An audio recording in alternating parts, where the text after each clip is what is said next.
أعوذ بالله السميع العليم من الشيطان الرجيم من حمزه ونفخه ونفسه. بسم الله الرحمن الرحيم. ربي يسر ولا تعسر وتمم بالخير ربي زدني علما. وعد الله المؤمنين والمؤمنات جنات تجري من تحتها الأنهار خالدين فيها ومساكن طيبة في جنات عدن ورضوان من الله أكبر ذلك هو الفوز العظيم. سورہ توبہ ہے 10واں سپارہ، آیت نمبر 72 ہے۔ اللہ نے مومن مردوں اور مومن عورتوں سے ایسے باغوں کا وعدہ کیا ہے جن کے نیچے نہریں بہتی ہوں گی، وہ ہمیشہ ان میں رہیں گے، اور سدا بہار باغوں میں پاکیزہ محلات کا وعدہ ہے، اور اللہ کی رضامندی رضوان من اللہ، اللہ کی رضا اور خوشنودی، اس کی پسند رضامندی سب سے بڑھ کر ہوگی۔ سب سے بڑی نعمت کیا ہوگی جنت میں؟ کہ اللہ راضی ہوں گے، پھر کبھی ناراض نہیں ہوں گے۔ تو یہ تمام نعمتوں میں سب سے بڑھ کر نعمت کیا ہے؟ من اللہ اکبر ورضوان من اللہ اکبر ذالک هو الفوز العظیم۔ بات تو یہی ہے نا کہ سب سے بڑی اور عظیم الشان کامیابی ہے ہی یہی۔ پورا قرآن مجید انتہائی زبردست خوبصورت بشارتوں پر یہ بیان مشتمل ہے، لیکن یہ آیت بھی بہت خوبصورت آیت ہے، بہت ہی کہنا چاہیے کہ باغ و بہار کر دینے والی آیت ہے۔ یہاں پر اللہ تعالیٰ نے مومنوں کو دائمی نعمتوں کی بشارت سنائی ہے، ان بھلائیوں اور ابدی نعمتوں کے بارے میں خبر دی ہے جو اس مالک نے مومن مردوں اور مومن عورتوں کے لیے تیار فرمائی ہے۔ خصوصیت کے ساتھ دیکھیے، مومنوں کو جب اللہ تعالیٰ نے مخاطب کیا تو مومنات کو بھی ساتھ میں رکھا، ورنہ مومنین میں مومنات شامل تھیں، لیکن اللہ تعالیٰ نے الگ سے ان کا ذکر فرمایا کہ اللہ تعالیٰ نے وعدہ فرما لیا ہے جنت میں مومنین مومنات کیوں جائیں گے؟ اپنے عمل کی وجہ سے نہیں، سوال ہی پیدا نہیں ہوتا، تو پھر کیسے جائیں گے؟ چاہے کتنا کسی نے عمل کیا ہو، لیکن اپنے عمل کی وجہ سے کوئی بھی جنت میں نہیں جائے گا، تو پھر نیک عمل کیوں کرے؟ بتاتے ہیں ابھی آپ کو انشاءاللہ۔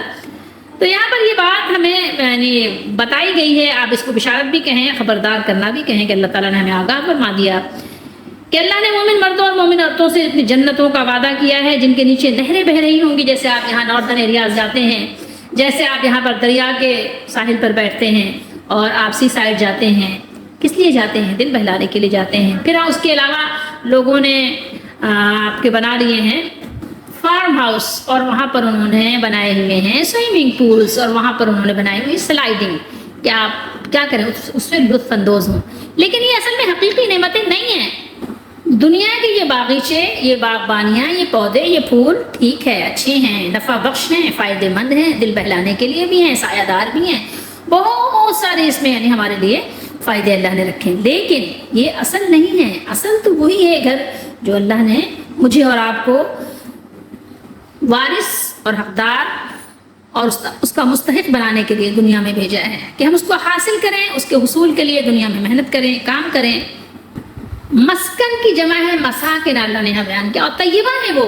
دیکھیے دنیا میں تو آپ کو کتنی محنت کرنی پڑتی ہے اپنے گھر کی صفائی کے لیے، اپنے دروازوں کی صفائی کے لیے، آپ کا دروازہ صاف ہو، جو انٹرنس ہے آپ کی وہ یعنی صاف رہے، صاف ستھرا ہو، کتنی اس کے لیے آپ محنت کرتے ہیں، پھر بھی وہ صفائی نہیں ہو پاتی، ہر طرف سے ڈسٹ اور مٹی یا دھول پھر بھی آ ہی جاتا ہے۔ جتنا بھی آپ عالیشان علاقے میں رہائش پذیر ہوں، لیکن پھر بھی گندگی کا، مختلف طرح کی دھول مٹی ڈسٹ کا سامنا کرنا ہی پڑتا ہے، اور صفائی ستھرائی کے لیے ایک اچھی خاصی رقم آپ کو خرچ کرنی پڑتی ہے، لیکن پھر بھی وہ خاطر خواہ صفائی آپ کو میسر نہیں آتی۔ لیکن سب سے زیادہ تکلیف دہ بات کیا ہے؟ اتنا کچھ کرنے کے باوجود وہ نعمتیں دائمی نہیں ہیں۔ جنت کی نعمتیں دائمی ہیں، ہمیشہ خالدین فیہا، اللہ نے بیان کیا ہمیشہ کے لیے ہیں۔ وہ نفیس مکانات جن کا اللہ نے وعدہ کیا ہے، خوبصورت بھی ہیں، حسین و جمیل بھی ہیں، بہترین عمارتیں ہیں، اور جن میں زندگی بہت خوشگوار بھی ہوگی، بہت خوبصورت زندگی ہوگی، کسی قسم کی کوئی گندگی بھی نہیں ہوگی۔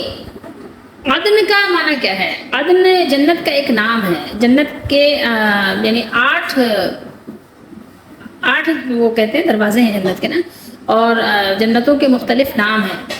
جیسے ایک جنت کا نام فردوس ہے، ایک جنت کا نام نعیم ہے، ایک جنت کا نام عدن ہے، اسی طریقے سے مختلف نام ہے جنت کے۔ تو ایک نام عدن بھی ہے، اور کہتے ہیں کہ یہ وسط میں ہے، جنت کے درمیان میں ہے، اور دوسری جنتیں اس کے ارد گرد ہیں، اور اسی میں تسنیم کا چشمہ بھی ہے۔ انبیاء کرام، شہداء اور صدیقین کے لیے یہ مخصوص ہے۔ اور پھر اللہ تعالیٰ جن پر اپنا کرم فرمائے، تو ویسے ہمیں حکم ہوا ہے کہ جب بھی ہم اللہ سے مانگیں تو جنت الفردوس مانگیں۔ یہ جنت الفردوس سب سے اعلیٰ ہے، لیکن یہ عدن جو ہے یہ بھی کوئی مطلب جنت، تو اللہ کے نبی نے فرمایا کہ آپ کو جنت میں داخلہ مل جائے نا، اور مانگنا تو اعلیٰ ہی چیز چاہیے، لیکن کہتے ہیں جنت میں ایک آپ کو یعنی جو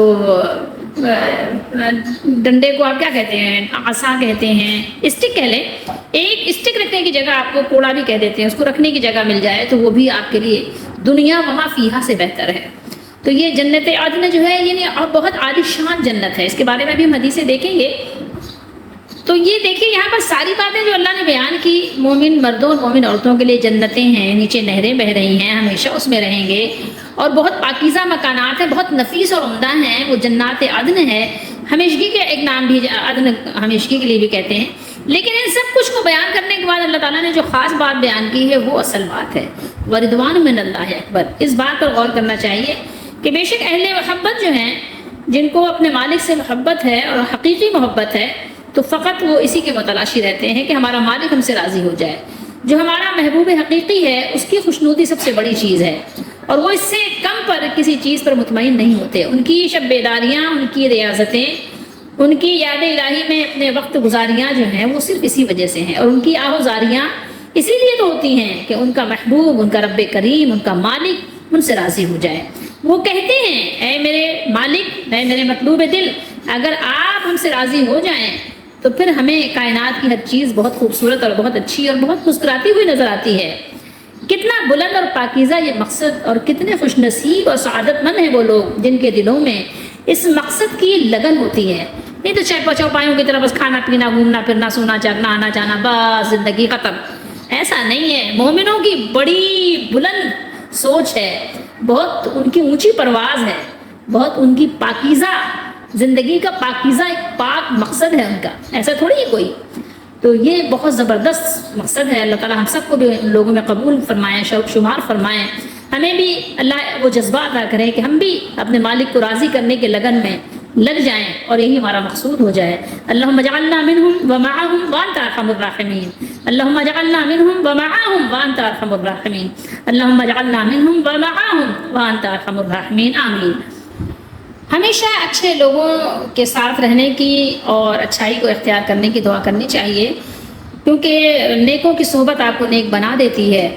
اور آپ کو پتہ ہے کہ اگر نیم کا کیڑا ہے تو اس کی سوچ اور اس کا سارا محور وہ نیم کا درخت ہی ہوتا ہے، اور اگر گٹر میں رہنے والے کوئی کیڑے مکوڑے ہیں یا گندی نالیوں کے ہیں تو بس ان کا محور وہیں تک محدود رہتا ہے۔ تو آپ وہ نہ بنیں، آپ کی سوچ، آپ کی پرواز بلند ہونی چاہیے، پرندوں کی طرح، شاہین کی طرح۔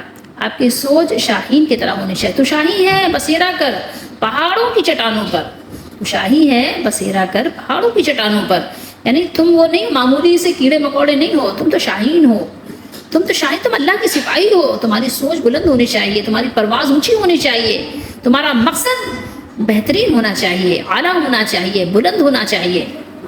اور جن کا مقصد بلند ہوتا ہے، جن کا یعنی مقصود مالک کو راضی کرنا ہوتا ہے، تو ان کا نشیمن پھر یہاں گٹر اور نیم کے پودے تک یا گندی نالیوں تک نہیں رہتا، ان کا نشیمن تو پھر پہاڑوں کی چٹانوں پر ہوتا ہے۔ نہیں ہے تیرا نشیمن قصر سلطانی کے گنبد پر، کیونکہ وہ بھی دنیا میں محو ہو کے رہ جاتے ہیں، ان کی سوچ بھی دنیا ہی تک محدود ہو کے رہ جاتی ہے، ان کی سوچ ہمیشہ، ان کی نگاہیں نیچے ہوتی ہیں، لیکن جو اعلیٰ سوچ والے ہوتے ہیں ان کی نگاہیں اوپر ہوتی ہیں، وہ اپنے مالک کی طرف اپنی نگاہوں کو، اپنے قلب کو ادھر رکھتے ہیں۔ تو نہیں ہے تیرا نشیمن قصر سلطانی کے گنبد پر، تو شاہی ہے بسیرا کر پہاڑوں کی چٹانوں پر، اس کی جو بلند پرواز ہے بہت اونچی ہے۔ تو اس لیے آپ اپنے پرواز کو بلند کیجئے، آپ اپنے مالک کو راضی کرنے کی فکر کیجئے، کیونکہ یہی اصل ہے۔ اچھا، اس سے پیچھے کی آیات سے آپ کا ربط کیا ہے؟ پیچھے ہم نے کیا تلاوت کیا تھا؟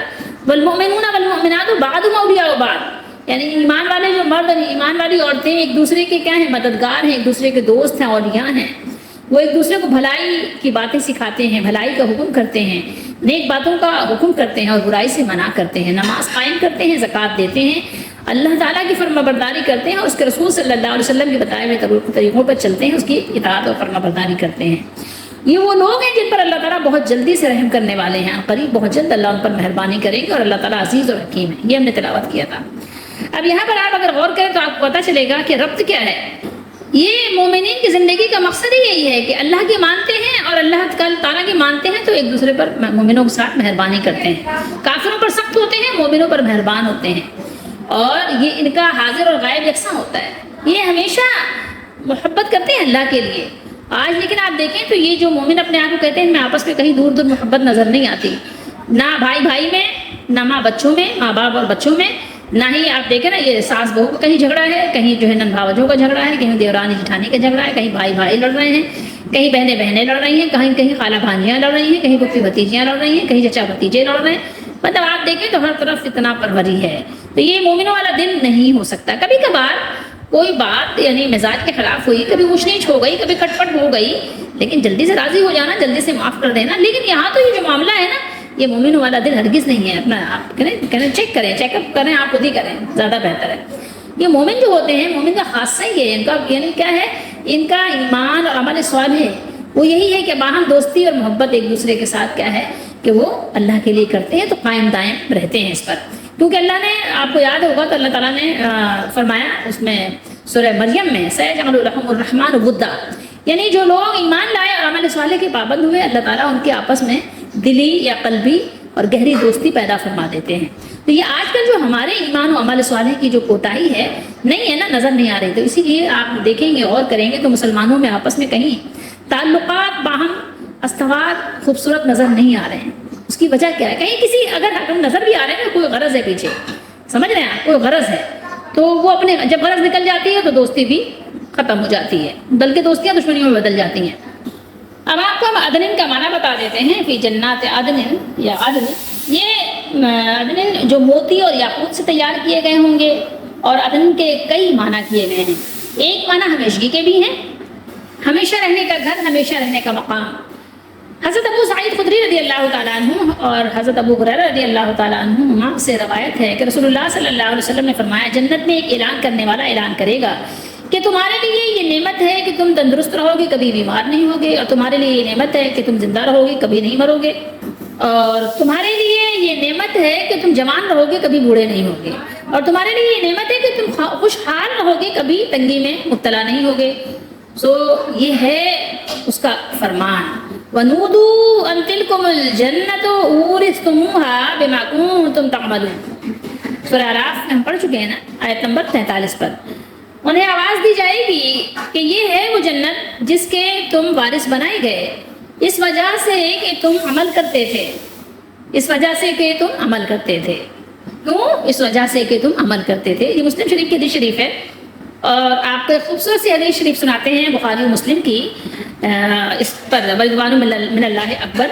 حضرت ابو سعید خدری رضی اللہ تعالیٰ عنہ بیان کرتے ہیں کہ نبی کریم صلی اللہ علیہ وسلم نے فرمایا، اللہ تعالیٰ جنت والوں سے فرمائیں گے، اے جنت والو کیا تم خوش ہو گئے؟ اے جنت والو کیا تم خوش ہو گئے؟ عرض کریں گے، اے ہمارے رب ہم خوش کیوں نہ ہوں، آپ نے ہمیں وہ کچھ عنایت فرمایا جو اپنی مخلوق میں سے کسی کو نہیں دیا۔ اللہ تعالیٰ فرمائیں گے، کیا میں تمہیں ان تمام نعمتوں سے بڑھ کر ایک اور نعمت دوں؟ کیا تمہیں ان تمام نعمتوں سے بڑھ کر میں تمہیں ایک اور نعمت نہ دوں؟ ایک سوالی انداز ہے۔ وہ عرض کریں گے، اب اس سے بڑھ کر اور کون سی نعمت ہو سکتی ہے؟ اتنا کچھ تو ہمیں مل گیا، اتنا کچھ تو مل گیا، اب کون سی نعمت ہے جو مجھے اور ملے گی، ہمیں اور ملے گی؟ اللہ تعالیٰ فرمائیں گے، میں تمہیں اپنی خوشنودی سے نوازتا ہوں، اپنی رضا سے، اب کبھی تم سے ناراض نہیں ہوں گا۔ سبحان اللہ، کیا بات ہے۔ بخاری شریف کی حدیث ہے، حدیث نمبر ہے 7518، اللہ تعالیٰ کا جنت والوں سے باتیں کرنا۔ یہاں پر اللہ تعالیٰ نے اپنے بندوں سے فرمایا کہ اب میں تم سے ایسا راضی ہو گیا ہوں کہ اب کبھی بھی ناراض نہیں ہوں گا، ناراضگی کا سوال ہی پیدا نہیں ہوتا۔ کتنی بڑی بات ہے، سوچئے ذرا، بادشاہ حقیقی اپنی رضا کا آپ کو مژدہ سنائے کہ اب آپ کو نعمتوں ہی میں رہنا ہے، اب کبھی ناراضگی کا کوئی سوال ہی پیدا نہیں ہوتا۔ ذرا سوچئے تو صحیح، کبھی سوچا آپ نے؟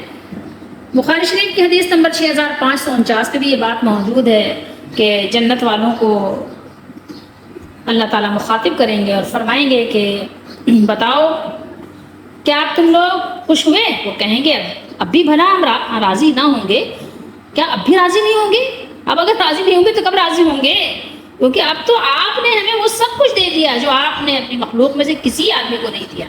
اللہ تعالیٰ فرمائیں گے کہ میں تمہیں اس سے بھی بہتر چیز دوں گا۔ جنتی کہیں گے اے ہمارے رب، اس سے بہتر اور کیا چیز ہوگی؟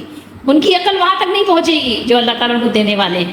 اللہ تعالیٰ فرمائیں گے کہ اب میں تمہارے لیے اپنی رضامندی کو ہمیشہ کے لیے دائمی کر دوں گا، یعنی اس کے بعد کبھی تم سے ناراض نہیں ہوگا۔ سبحان اللہ۔ اس کے لیے دوڑ لگائیں، اس کے لیے کوشش کریں، اس کے لیے محنت کریں۔ بخاری شریف اور مسلم میں بھی یہ حدیث موجود ہے۔ حدیث نمبر ہے 7444۔ یہاں پر اللہ تعالیٰ نے بیان کیا اپنے نبی صلی اللہ علیہ وسلم کے وسیلے اور ذریعے سے ہمیں اپنا بیان سنایا۔ نبی کریم صلی اللہ علیہ وسلم نے فرمایا جنتان من فضة آنیتہما وما فیہما وجنتان من ذہب آنیتہما وما فیہما وما بین القوم وبین ان ينظروا الى ربهم الا رداء الکبر علی وجہہ فی جنت عدن۔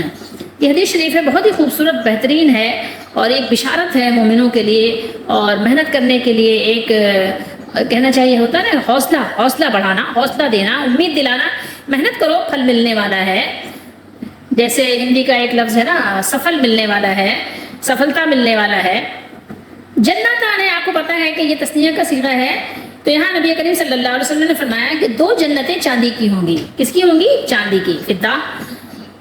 اور وہاں جو ان کے برتن ہے نا، آنی برتن، ان کے ان دونوں میں جو برتن ہوں گے، دونوں کے برتن بھی اور سارا ساز و سامان بھی چاندی کا ہوگا۔ اور 2 جنتیں کس کی ہوں گی؟ سونے کی ہوں گی۔ یہ فرمایا نا، یہ ذہب جو ہے یعنی سونا، اور اس کے جو برتن ہوں گے اور جو سارا ساز و سامان ہوگا وہ بھی کس کا ہوگا؟ وہ بھی سونے کا ہوگا۔ جنت عدن میں ان کے اور رب تعالیٰ کے دیدار کے مابین صرف کبریائی کی چادر ہوگی جو اللہ رب ذوالجلال کے چہرے اقدس پر ہوگی۔ کس کو کیا ہوگی؟ رداء الکبر، یعنی ایک کبریائی کی چادر ہوگی۔ کس پر ہوگی؟ علی وجہ ہی، اللہ تعالیٰ کے وجہ پر۔ اس کے علاوہ کوئی اور پردہ حائل نہیں ہوگا، صرف ایک کبریائی کی چادر اللہ کے چہرے پر ہوگی، اور وہ ہمیں نہیں معلوم، جب جنت میں جائیں گے تو معلوم ہوگا۔ اور اس کے بارے میں ہمیں بات بھی نہیں کرنی چاہیے، بحث بھی نہیں کرنی چاہیے، بس ہمیں اس پر ایمان رکھنا ہے کہ اللہ کا چہرہ ہے تو ہے، اللہ کا دیدار ہوگا تو ہوگا انشاءاللہ۔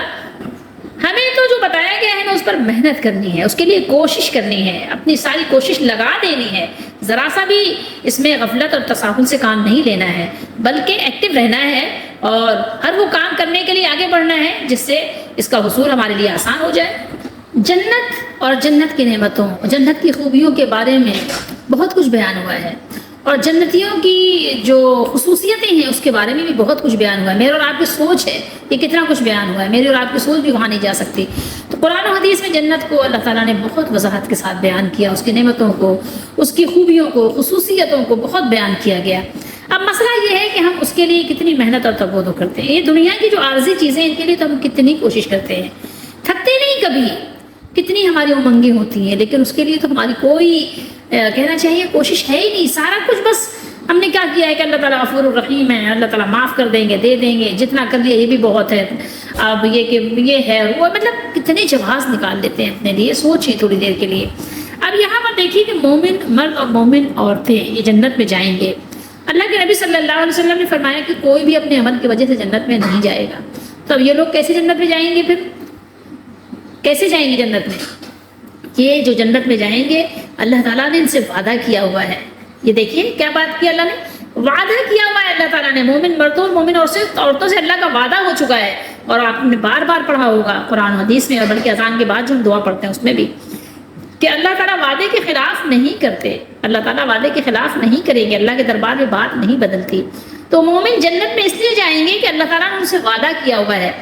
اور یہ مومنوں سے اللہ تعالیٰ نے وعدہ کیوں کیا ہے؟ یہ جب مومن اپنے عمل سے نہیں جائیں گے تو پھر اس میں صرف مومن ہی کیوں ہیں؟ مومن عمل کیوں کریں پھر؟ اس لیے کہ اللہ کا وعدہ مومنوں سے ہے، اور مومن لازمی عمل کریں گے۔ اگر مومن ہے تو عمل کریں گے، اور جن سے اللہ کا وعدہ ہے ان کی عمل کی وجہ سے اللہ کا وعدہ ہے۔ اگر عمل نہیں کریں گے تو وعدہ بھی نہیں اللہ کا کوئی، پھر تو اللہ کی رحمت پہ موقوف ہے، اللہ اپنی رحمت کرے نہ کرے۔ لیکن یاد رکھیں اللہ اپنی رحمت کریں گے کس پر؟ اللہ اس پر اپنی رحمت کریں گے جو اللہ کی رحمت کا طالب ہے، جو طلبگار ہے، جو طلب کر رہا ہے، جو لگا ہوا ہے اللہ کی رحمت کے حصول کے لیے، محنت میں لگا ہوا ہے، کوشش کر رہا ہے، ان مومنوں سے اللہ کا وعدہ ہے۔ اس لیے ہمیں محنت کرنا ضرور ہے۔ ہمیں محنت کرنا لازمی ہے کہ ہم محنت کریں. محنت کریں گے تو ہم مومنوں میں شامل ہوں گے, اور پھر مومنوں پر اللہ تعالیٰ کا وعدہ ہے کہ ان پر اللہ تعالیٰ رحمت فرمائیں گے, اور اللہ کی جس پر رحمت ہوگی وہی جنت میں داخل ہوگا. یہ دو چیزیں ہیں, دو چیزوں کو جب ہم گھٹ کر دیتے ہیں نا سمجھ نہیں پاتے, اور اسی لیے پھر دھوکہ کھا جاتے ہیں. ہم کہتے ہیں اللہ تعالیٰ رحیم و کریم ہے, جنت میں چلے جائیں گے. اللہ تعالیٰ رحیم و کریم تو بے شک ہیں, اس میں کوئی شک کی بات ہی نہیں ہے. رحیم و کریم ہے جبھی تو جنت میں آپ کو ہمیں بھیجنا چاہ رہے ہیں, جبھی تو گناہ کرتے ہیں توبہ کا دروازہ کھلا رکھتے ہیں کہ آپ معافی مانگیں معاف کر دیے جائیں گے. کہ اس کی رحمت ہی تو ہے. دنیا کا بادشاہ کون معاف کرتا ہے؟ اگر آپ اس کے ساتھ بغاوت کریں تو سر قلم کرنے کا حکم دے دیتا ہے. کہاں معاف کرتا ہے, کہاں پھر آپ کو بلا کر سنتا ہے؟ لیکن وہ مالک تو سنتا ہے نا. یہ بات سمجھو, سمجھنے کی کوشش کرو کہ اللہ کی رحمت ان لوگوں کو حاصل ہوگی, ان پر اللہ تعالیٰ ضرور رحمت فرمائیں گے جو اللہ تعالیٰ کی رحمت کے طالب ہیں. جنہوں نے اللہ کی رحمت کو سائڈ لائن کر دیا پھر ان پر اللہ کی رحمت, اب پھر وہ اللہ کی رحمت ہی ہے, مرضی ہے. اچھا, جنت کے گھر کیسے ہوں گے آپ کو پتہ ہے. جنت کے گھر پاکیزہ ہوں گے, نفیس ہوں گے, خوبصورت ہوں گے, صاف ستھرے ہوں گے, خوشبودار ہوں گے, بہترین ہوں گے, بلند و بالا ہوں گے, عظیم الشان ہوں گے, عالی شان ہوں گے, بہت بڑے ہوں گے, کشادہ ہوں گے, پرسکون ہوں گے. وہاں کے محلات, دنیا میں یہ چیز میسر ہے آپ کو؟ نہیں ہے. عالی شان سے عالی شان گھر بنا دیں پھر بھی ایک فکر تو لاحق رہتی ہے, کہیں ٹوٹ پھوٹ ہو رہی ہے, کہیں کوئی تکلیف ہے, کہیں کوئی تنگی ہے. اور گن تو آپ کو پتہ ہی ہے, آپ کے گھر میں باتھ روم لازمی بنتا ہے, جنت کے گھر میں باتھ روم نہیں ہوگا.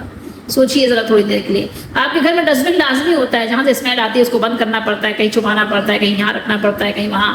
کوئی مہمان آئے تو ڈسٹ بن چھپاتے ہیں کہ کہیں نظر نہ پڑ جائے سامنے. لیکن جنت کے گھر میں کوئی ڈسٹ بن بھی نہیں ہوگا. اب یہاں دیکھیں آپ, باتھ روم کی صفائی کے لیے کتنی محنت کرنی پڑتی ہے. روزانہ ڈیلی بیسس پہ باتھ روم صاف کرو, ایک ایک چیز صاف کرو, گھر کی ہر چیز صاف ستھری کرو, صفائی کرو. جنت میں آپ کو کوئی محنت نہیں کرنی پڑتی, ٹھیک ہے. ویسے آپ صاف ستھری جنت, بالکل صاف ستھری جنت. اور سب سے بڑی بات ہے کہ ہمیشہ رہنا ہے اس میں, ہمیشہ. اب دنیا کا گھر آپ بناتے ہیں, آپ کو یہی نہیں پتا کہ ہمیشہ رہنا ہے. کبھی تو آپ کو گھر ہی بدلنا پڑ جاتا ہے کہ محلے میں یعنی آپ کی جو لوکیلٹی ہوتی ہے خراب ہو جاتی ہے, یا کبھی ایسا ہوتا ہے محلہ یعنی لوگ اچھے نہیں ہوتے تو کیا ہوتا ہے کہ کبھی کہیں گٹر بہ رہا ہے, کہیں راستہ خراب ہو گیا, کہیں بارش کا پانی جمع ہونے لگ گیا, کہیں پانی کا نکاس کا نظام اچھا نہیں ہے, کہیں کچھ ہے, کبھی کسی وجہ سے کبھی کوئی دشمنی ہو گئی, آپ کو گھر چینج کرنا پڑتا رہتا ہے, پڑتا ہے نا. کبھی آپ کا ٹرانسفر ہو گیا, کہیں آپ دوسرے ملک چلے گئے, دوسرے شہر چلے گئے, ادلی بدلی یہاں ہوتی رہتی ہے, اور وہ بھی کتنی تکلیف دہ ہوتی ہے. جنت میں اگر آپ کو ادلی بدلی بھی کرنا جانا ہے, گھومنے جانا ہے, ادھر جانا ادھر جانا, کوئی ٹینشن نہیں ہے, کوئی کسی قسم کی تفکر فکر کی کوئی بات ہی نہیں ہے. عالیشان آپ کا جو گھر ہے وہ آپ کا ہی ہے, اس میں کوئی داخل نہیں ہوگا, نہ وہ پرانا ہوگا, نہ وہاں کوئی گندگی ہوگی, نہ وہاں کوئی آپ کو تکلیف ہوگی, نہ کوئی ڈاکوؤں کا ڈر ہوگا, نہ کوئی لٹیروں کا ڈر ہوگا, نہ کوئی پریشان کن بات سننے کو ملے گی. بس مرحبا مرحبا, سلام سلام. کیا بات ہے, کیا بات ہے. سوچیے تھوڑی دیر کے لیے, غور کریں آپ, بہت بڑی بات ہے یہ.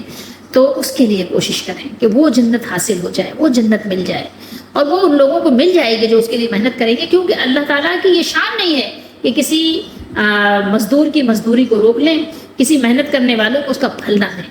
لازمی یہ اللہ کی سنت ہے, اور اللہ تعالیٰ اپنی بات نہیں بدلتے. وعدہ کر لیا ہے اللہ نے مومنوں سے, تو اللہ تعالیٰ کا وعدہ پورا ہوگا. اگر آپ مومن بن گئے تو آپ جنتی بن گئے, یاد رکھیے. لیکن ابھی ہمیں کنفرم نہیں ہے, ٹھیک ہے, یہ بات جان لیجئے. کنفرمیشن ہمیں کہاں سے ملے گی؟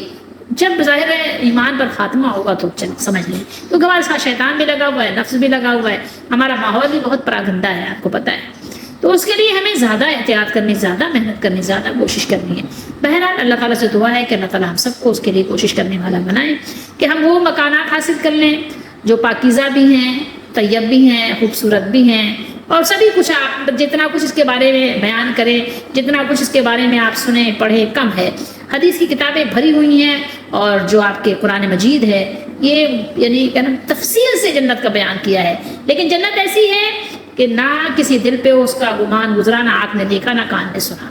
بس یہ ایک اندازہ لگا سکتے ہیں کہ بہت خوبصورت حسین و جمیل جنت ہے.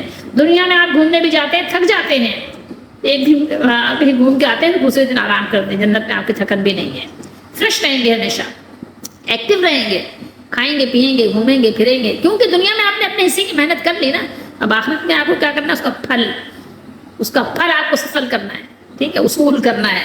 بس اللہ تعالیٰ ہم سب کو جو ہے اس کے لیے محنت اور کوشش کرنے کی توفیق دے, اور ہمیں ان مومنین اور مومنات میں قبول اور شمار فرمائیں جن کے لیے اللہ تعالیٰ نے وعدہ کر لیا ہے. اللہ تعالیٰ ہمیں بھی ان میں شامل فرمانے. اور بے شک اللہ کا وعدہ آپ کو پتہ ہے نہیں بدلتا۔ نبی کریم صلی اللہ تعالیٰ علیہ وآلہ وسلم جنت کی بہت دعا مانگا کرتے تھے۔ ہمارے یہاں بہت سے لوگ کہتے ہیں نا کہ نہیں ہم کو جنت نہیں چاہیے، اللہ کے نبی صلی اللہ علیہ وآلہ وسلم جنت مانگا کرتے تھے، بہت کثرت سے جنت کی دعائیں آپ نے سکھائی ہیں۔ اللہم انی اسألک الجنۃ الفردوس واعوذ بک من النار، اے اللہ میں آپ سے آپ کی جنت کا سوال کرتا ہوں اور آپ کے نار، آپ کی آگ سے، آپ سے ہی پناہ طلب کرتا ہوں کہ آپ ہمیں اپنے آگ کے عذاب سے پناہ دیں اور اپنی جنت الفردوس عطا فرمائیں۔ بہت سے لوگ کہتے ہیں نہیں ہمیں جنت نہیں چاہیے، ہمیں تو بس صرف مدینہ چاہیے، ہمیں تو مکہ چاہیے، ہمیں تو رسول اللہ صلی اللہ علیہ وسلم کا دیدار چاہیے، میں مدینے کا کیا کروں، میں جنت کا کیا کروں گا، جنت والوں کو دے دیں، جنت کے طالبوں کو دے دیں۔ بھائی فضول باتیں مت کرو، اللہ کے نبی صلی اللہ علیہ وسلم نے جنت مانگنے کا حکم دیا، ٹھیک ہے، اللہ کے نبی نے جنت مانگی لی ہے اور مانگنے کا حکم بھی دیا ہے، مانگنے کی دعائیں بھی سکھائی ہیں۔ فضول باتیں کرنا چھوڑ دیں، ورنہ اگر آپ کی یہ دعا قبول ہو گئی تو جنت ملے گی بھی نہیں۔ آپ اللہ کے نبی صلی اللہ علیہ وسلم سے بڑھ کر بے نیاز تو نہیں ہو سکتے۔ اللہ کے نبی صلی اللہ علیہ وسلم نے مانگ رہے ہیں، اللہ نے حکم دیا مانگنے کا، تو آپ کون ہو سکتے ہیں؟ کچھ لوگوں نے جذبات میں آ کر کیا کہا کہ من دیوانہ در دوزخ بزنجیرے تو خوش باشم، کیا کہہ رہے ہیں؟ من دیوانہ در دوزخ بزنجیرے تو خوش باشم، اگر یک بار تو پرسی کہ مجنوں چیز حالے تو، تو اس کو میں آپ کو صحیح سے سناؤں نا تو آپ کو سمجھ آئے گی۔ من دیوانہ در دوزخ بزنجیر تو خوش باشم، اگر یک بار تو پرسی کہ مجنوں چیز حالے تو، کہہ رہے ہیں کہ میں وہ دیوانہ ہوں، یہ فارسی کا شعر ہے کہ من دیوانہ در دوزخ، کہ اگر دوزخ میں بھی ڈال دیا، دوزخ یعنی در سے مراد دیا یعنی دوزخ کی یعنی جو گہرائی گھر ہے، یعنی دوزخ میں اگر ڈال دیا زنجیروں میں باندھ کر، بزنجیریں تو خوش باشم، اگر آپ اللہ تعالیٰ سے کہہ رہے ہیں خوش ہیں اور مجھے زنجیروں میں نعوذ باللہ باندھ کر اور دوزخ میں پھینک دیا تو کیا ہے؟ ان کے لیے وہ خوشی کا مقام ہے، وہ وہاں خوش رہیں گے۔ انا للہ و انا الیہ راجعون، کیا کہیں گے آپ اس پہ؟ کہہ رہے ہیں کہ وہاں پہ ان کو خوشی کی بات ہے، کس بات ہے کہ اگر ایک بار آپ پوچھ لیں، اگر ایک بار تو پرسی کہ مجنوں چیز تھا لے تو، اگر ایک بار آپ پوچھ لیں میرے یعنی پرسان حال آپ ہو جائیں، ایک مرتبہ میرا حال خیریت پوچھ لیں کہ میرے مجنوں یعنی اللہ تعالیٰ کا جو مجنوں ہے، عاشق ہے، دیوانہ ہے، کہ تمہارا کیا حال ہے، تو بس میں اس میں جنت دوزخ میں خوش رہوں گا، نعوذ باللہ۔ یہ سب یعنی کہنا چاہیے کہ بس کیا کہیں، الفاظ نہیں ملتے۔ اب آپ خود سمجھ جائیں، اللہ تعالیٰ بس ہم سب کو سمجھنے کی توفیق دے۔ جنت مانگے، کثرت سے جنت مانگے، خوب اللہ سے جنت مانگے، دوزخ سے پناہ مانگے اور اس کے لیے محنت اور کوشش کریں کہ ہم دوزخ سے بچ جائیں، جنت میں داخل ہو جائیں، اور توفیق مانگے اللہ تعالیٰ سے، دعائیں کیا کریں اور رویا کریں، گڑ گڑایا کریں۔ اللہ تعالیٰ ہم سب کو توفیق دیں، ہم سب کو دوزخ سے بچائیں، ہم سب کو جنت میں داخل فرمائیں، آمین۔